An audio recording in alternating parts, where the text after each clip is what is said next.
আজকে গেছিলাম শ্বশুর বাড়িতে, মানে হবু শ্বশুর বাড়িতে, অনুষ্ঠান বাড়িতে অন্নপ্রাশন ছিল। আজকে আমার মানে হাজবেন্ডের যে বড় দাদা তার মেয়ের অন্নপ্রাশন। এই যে পুচকিটা, এটাকে হেভি কিউট লাগে। আমি এত অন্নপ্রাশনে গিয়েছি, এত বাচ্চার অন্নপ্রাশন দেখেছি, সব বাচ্চাকে কান্নাকাটি চেঁচামেচি করতে, কিন্তু এই বাচ্চাটা এত ভালো, এত কিউট, এত ভদ্র, না কোনো কান্না না কোনো কাটি, কোনো কিছু না, ফিল করতেছে, মনে হচ্ছে এনজয় করতেছে। এটাকেই বলে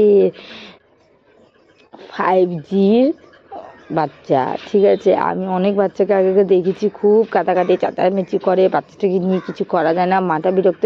কিন্তু এই বাচ্চা জানে কি সবাই সাজবে গুজবে, সেলফি টেলফি তুলবে, তো আমি একটু ভালো মতন থাকি, চুপচাপ থাকি, ভদ্রভাবে থাকি।